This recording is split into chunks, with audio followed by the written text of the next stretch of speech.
Ay, hello, kumusta ka? Guys, ito guys ito isang example guys sa ginagawa nating mano-mano beses tapos first time nating gumamit ng improver.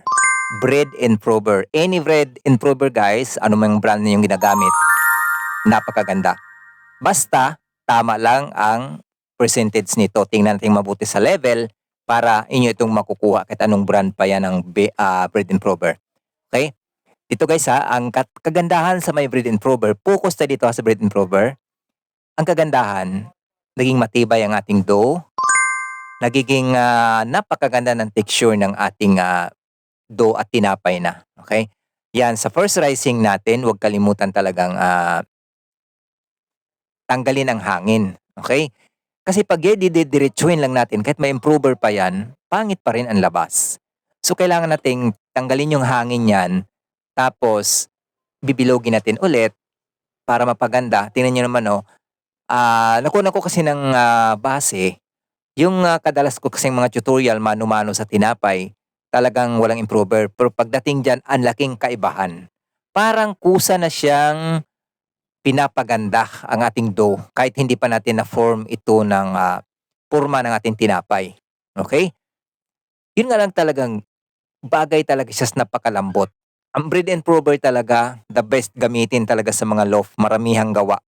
Okay? Sa maramihang gawa. Pero dito naman, pinapakita ko lang sa inyo, if ever na kayo'y gumamit nito, basta tama lang sa sukat, tama sa sukat, 0.4 per kilo ang ating ilalagay. 0.4 grams. Okay? Ayan, tingnan nyo naman guys, so pag hinihila natin, akala mo'y goma, pero pag naluto pala, napakaganda. Okay?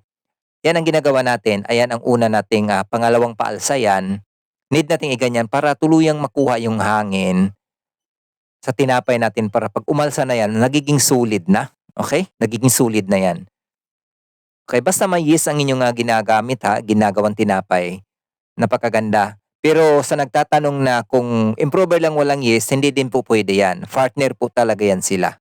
Okay? Partner yung yeast at saka improver.